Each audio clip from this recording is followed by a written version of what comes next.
इस वीडियो में हम उस हस्ती के मुतालिक जानेंगे जिनका वाकया कुरान मजीद में यूनुस और तौरेत में जोना के नाम से आया है। तारीख में आसूरी कौम एक अजीम और ताकतवर कौम की हैसियत से जानी जाती है, जिसका दारुल हुकूमत अशूर था। अशूरी दरअसल बनी इसराइल के नस्ल से ताल्लुक रखते थे, जो बख्ते नसर के हमले के बाद गुलाम बनाकर बाबिल और इराक लाए गए थे। उस जमाने में दरियाए दजला के किनारे नीनुआ नामी एक छोटी सी बस्ती थी। अशूर के किसी बादशाह ने एक देवता के नाम पर नीनुआ में एक मंदिर बनवाया। रफ्ता रफ्ता दूसरे बादशाहों ने भी मंदिर और इमारतें बनाना शुरू कर दी, और एक दौर ऐसा आया कि ये छोटा सा इलाका सल्तनत अशूरिया के अजीमुशान दारुल सल्तनत में तब्दील हो गया। नीनुआ शहर के बीचों बीच मंदिर और शाही महल थे, जहाँ से अशूरियों का बादशाह पूरे सल्तनत पर हुकूमत करता था और ऊंचे तख्त पर बैठकर बाजारों, गलियों और तफरीह गाहों का नजारा किया करता था। अशूर के मगरिबी इलाके में लहलहाते खेत थे। पूरा शहर दरख्तों और बागात से सरसब्ज व शादाब था। अशूरिया लोग पत्थर तराशने के फन में भी माहिर थे, लिहाजा जगह जगह संग मरमर के दीवारों पर उन्होंने अपने देवताओं के नक्शो निगार बना रखे थे। मुख्तसर ये कि नीनुआ तहजीब और तमद्दुन के लिहाज से इंतहाई तरक्की याफ्ता शहर था। अशूद्र देवता उनका सबसे बड़ा देवता था। नेज़ ये लोग बादशाह को भी खुदा का दर्जा दिया करते थे। ये लोग बुत परस्ती और कुफ्र शिर्क में मुब्तला थे। उस वक्त नीनुआ की आबादी 1 लाख से ज्यादा थी और ये 700 कबल मसीह का जमाना था।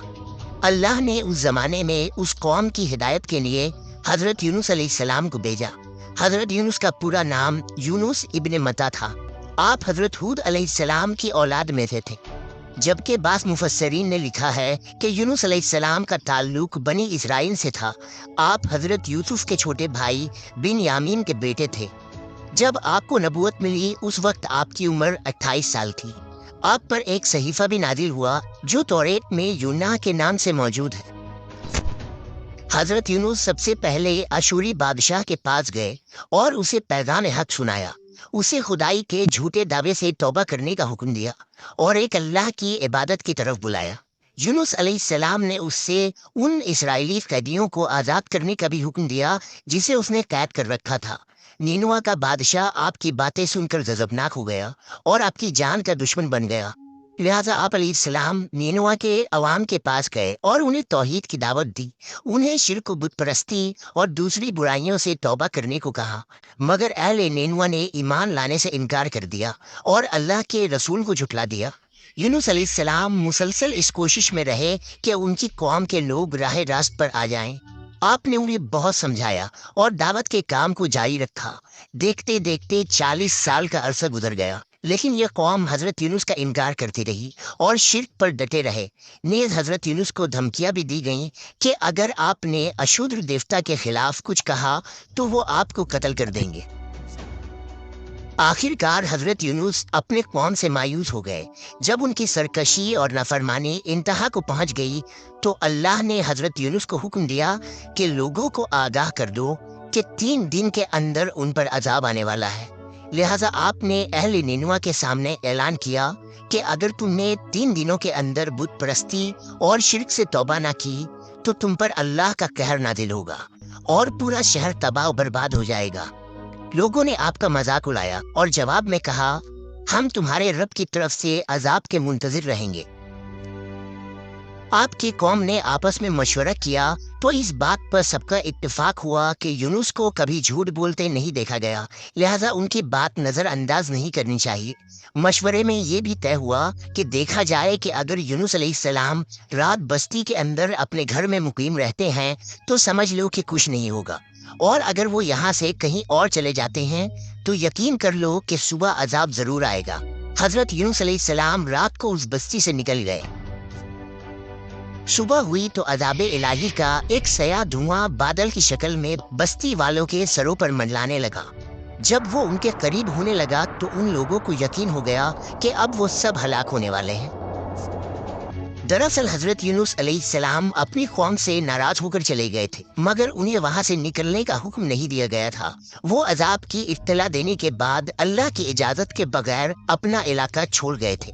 आसार अजाब देखकर जब अशूरियों ने तौबा व इस्तिग़फ़ार की तो अल्लाह ने उन्हें माफ़ कर दिया। अल्लाह ताला किसी कौम को उस वक्त तक अजाब नहीं देता जब तक वो अपनी हुज्जत पूरी नहीं कर लेता। बस जब यूनुस अलैहिस्सलाम ने उस कौम में मुहलत के आखिरी लम्हे तक नसीहत का सिलसिला जारी नहीं रखा और अल्लाह के मुकर्रर करदा वक्त से पहले वो खुद ही हिजरत कर गए, तो अल्लाह के इंसाफ ने उस कौम को अजाब देना गवारा न किया और उन्हें माफ़ कर दिया गया। जब हजरत यूनुस अलैहिस्सलाम फरात के किनारे पहुंचे तो एक कश्ती को मुसाफिरों से भरा हुआ पाया। हजरत यूनुस कश्ती में सवार हो गए और कश्ती ने लंगर उठाया। पूरे दिन में कश्ती समुंदर में सुकून से चलती रही। अचानक ऊंची ऊंची लहरें उठने लगी।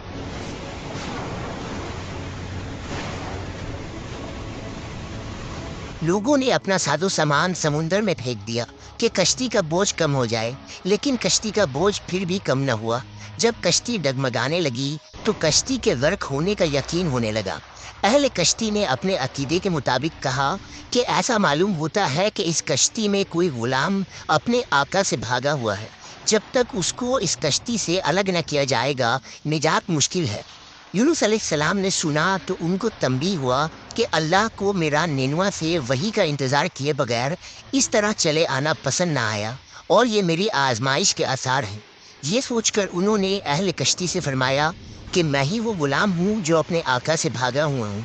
लिहाजा 3 मरतबा कुर्रअंदाजी की गई और तीनों मरतबा हज़रत यूनुस का नाम निकला। तब मजबूर होकर उन्होंने हज़रत यूनुस को दरिया में डाल दिया।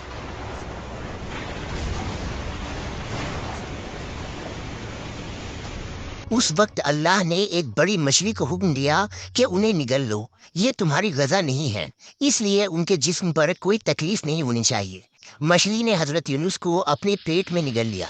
यूनुस अलैहिस्सलाम ने जब मछली के पेट में खुद को जिंदा पाया तो बारगाह इलाही में अपनी निदामत का इजहार किया कि मैं वही इलाही का इंतज़ार किए बगैर और अल्लाह से इजाज़त लिए बगैर उम्मत से नाराज़ होकर निनवा से निकल आया।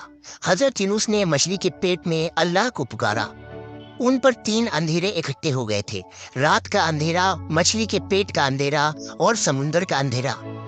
आपने उन अंधेरों में ये कलमात कहे, अल्लाह तेरे सिवा कोई माबूद नहीं, तू यकता है, मैं तेरी पाकी बयान करता हूँ, बेशक मैं अपने नफ्स पर खुद ही जुल्म करने वाला हूँ। रिवायतों के मुताबिक अगर हजरत यूनुस ये तस्बीह न कहते तो क़यामत तक मछली के पेट में रहते।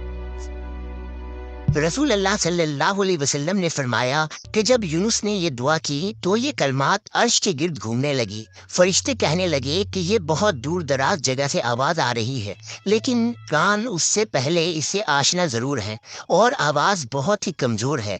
अल्लाह ने हज़रत यूनुस की दर्द भरी आवाज़ को सुना तो फरमाया, क्या तुम इस आवाज़ को नहीं पहचानते? उन्होंने कहा नहीं। फरमाया, ये मेरे बंदे यूनुस की आवाज़ है। फरिश्ते ने कहा, ये वही यूनुस है जिसकी पाक अमल कबूल शुदा हर रोज तेरी तरफ चलते थे। ए अल्लाह, मुसीबत के वक्त उस पर रहम कर। तो उस वक्त अल्लाह ने मछली को हुक्म दिया कि वो आपको बगैर किसी तकलीफ के समुंदर के किनारे उगल दे। रिवायतों के मुताबिक यूनुस अलैहिस्सलाम 40 दिन उस मछली के पेट में रहे और उसके बाद अल्लाह के हुक्म से उस मछली ने आपको समुंदर के किनारे उगल दिया। मछली के पेट में रहने की वजह से आपका जिस्म ऐसा हो गया था जैसे कि परिंदा का पैदाशुदा बच्चा, जिसका जिस्म नरम होता है और जिस्म पर बाल तक नहीं थे।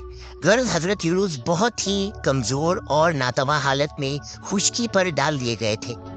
इसके बाद अल्लाह ने समुंदर के किनारे पर एक बेलदार दरख्त उगाया। रिवायतों के मुताबिक वो कद्दू का पौधा था जिसके जरिए हजरत यूनुस अलैहिस्सलाम पर साया हो गया। इसके अलावा अल्लाह ने एक जंगली बकरी भेज दी जो जमीन की घास और जड़ी बूटियां खाती थी और सुबह व शाम आपको दूध पिलाती थी, यहाँ तक कि आप तंदुरुस्त हो गए। हजरत यूनुस दरख्त के उस साए में झोपड़ी बनाकर रहने लगे। यूनुस अलैहिस्सलाम की कौम उन्हें तलाश करती हुई एक दिन उस साहिल के किनारे पहुंच गई और उन्होंने आपको देख लिया। उन्होंने आपके हाथ पर इस्लाम की बैत कर ली और साथ ही अल्लाह से तौबा व इस्तिग़फ़ार करने लगे। यूनुस अलैहिस्सलाम दोबारा निनवा चले गए और वहां रहकर अपनी कौम की रहनुमाई फरमाई। हजरत यूनुस की जिंदगी निनवा ही में गुजरी और वहीं आपका इंतकाल हुआ। اس قصے سے ہمیں یہ سبق ملتا ہے کہ کسی بھی حال میں اللہ کی رحمت سے مایوس نہیں ہونا چاہیے، اور نہ ہی ہدایت کے معاملے میں اپنی ذات پر بھروسہ کرنا چاہیے۔ ہدایت تو بس اللہ ہی کی طرف سے ہے، ہمارے ذمے بس پیغام حق پہنچانا ہے۔